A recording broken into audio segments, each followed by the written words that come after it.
You're a little kid who can barely walk or defend yourself. And then your house stops making sense. Things change. The house is different. Closets turn into rooms that shouldn't be there. Walls turn into doors. Furthermore, you not only feel it, but you also see it. You're not alone anymore. There is something in your house trying to get you. And your only guide through it all? A talking teddy bear. But the deeper you go, you realize this game was never really about scary monsters. This story evolves into something so bad that the monsters look like saints. This all starts off with you looking into a cup that you let go of. You couldn't even pick that shit up if you wanted to. Your mom walks in with a cake for your second birthday. She feeds the cake to you normally. Everything is still fine. Oh. Mom is yelling at someone by the front door. You have no clue why or at who. Kids don't naturally know what danger nor fear is. Your mom shrugged the yelling off. So did you. Whatever your mom says is the truth at this point. You don't know any better. You're dependent on your mom for everything. After that scenario, she puts you in this small play area. The 1-foot fence are like a mile tall to you.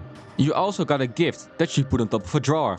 The drawer is like 4 feet tall, but you need to make stairs out of the pull-out drawers to get up there. You don't really care about danger, so you get the present anyway. A talking bear? Am I dreaming? A child's imagination can be crazy sometimes, so a talking bear makes sense. I guess. Before everything genuinely goes to hell, you get messed with a bit. Just a little. This bear wants you to go into the closet, and this closet turns into another room? This shouldn't be there, but being a kid, you just accept what's in front of you as the truth. The bear, on the other hand, he knows something is very, very wrong. He doesn't like it at all. It already doesn't matter, to be honest, cause your mom is back. It's kinda crazy how we have to sleep even though it's bright out. It can't be later than 4 PM. You're a kid, so it doesn't matter, you fall asleep anyway. You know, that room that appeared earlier is child's play compared to the things that are gonna happen soon. From this point onward, they don't hide anything from you anymore. The crib you're sleeping in gets turned over by some magic force. Even as a 2-year-old, you'd have to know that something's up. The entire house is empty. Your mom is gone. It's like every lap you do around the house, the rooms change. And the worst of it all, you're not safe anymore. Something is with you. It wants to hurt you. You don't even have to see it to know that it's wrong. Its presence, it seemingly warps reality. Whenever it sees you, it doesn't go full sprint towards you. It takes its time, knowing that you can't escape. The teddy bear leads you to this sort of memory playhouse, where you can use memories you find to unlock other ones. Even with all the things happening around you, the bear tries to keep you tunnel visioned on happy memories, to forget this new reality. Your only safety net is trying its absolute best to keep you going. And at first, it seems to work. The first memory has happy cheering in the back, along with nice, comforting lights. But it all goes to shit so quickly. Anything even remotely positive has been removed. The only thing left is this dark, abandoned playground, along with that sense of danger that quite frankly never left. It looks like something is actively trying to ruin you, ruin your mind. But a child has no reason to think like that, unless someone else makes them.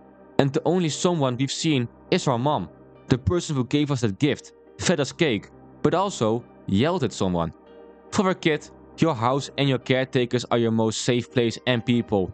So how would a kid react when that isn't the case anymore? How would he envision it? Because the entire bit we just went through starts to look less and less like pure misfortune. We didn't get handpicked by Satan himself to be tormented for eternity. The things we see have to be a reaction to something, a coping mechanism. This monster is weird. It doesn't yell, it doesn't scream, it doesn't even act like a monster, but yet, you know that you should fear it. If you look at the memories you collect, a necklace, a book, and a pink elephant, all of those reconnect to one person, your mother. And when you put these memories in your inventory, out of sight, the memory fades, showing that the comfort never came from her, but from the objects she left behind. Fear doesn't come naturally, it's learned, taught, or even better, passed down.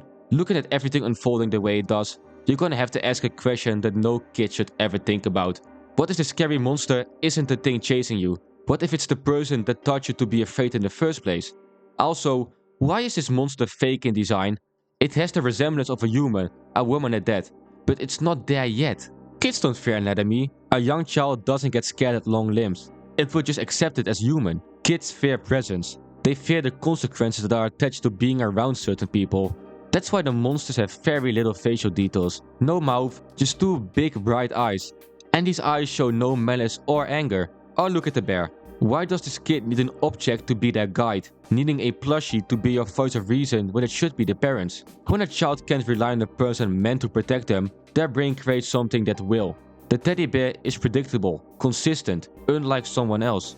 This bear not only guides you through the game, it's also evidence. Evidence that this kid cannot rely on his mom. When a kid, a young one at that, has to invent its own guidance, you know that something has gone very wrong. But no matter how hard the brain tries to shield this kid from reality, eventually, the inevitable still happens. The first moment of contact with the monster, he rips your teddy bear apart, separating you from the one thing that kept you going. And because of this, we get shown exactly what we were expecting. This never was about scary monsters. There never was a scary monster. It has always been your mom. It's not happy memories linked with some bad ones anymore.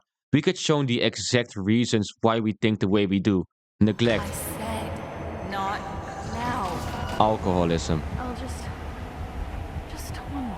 Hinting at mental but also physical abuse. I'm going to be very angry. Keeping the kid from the dead. Not take you from me. This end part finally connected all the dots. The reason why we experienced what we did. Why we went through this.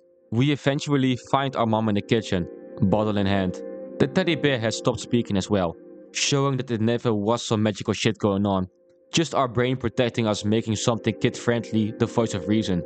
But now that we know the actual truth, protection isn't needed anymore. Her pushing you being accompanied by that same glitch effect that the monster brought with it was also another beautiful touch. Here's also where we meet what I can only assume is our dad, who instantly sounds like a better person than the mother. The white lights also help confirm that the father is the better caretaker. But in the end, we still survived, along with 80% of the bear still intact.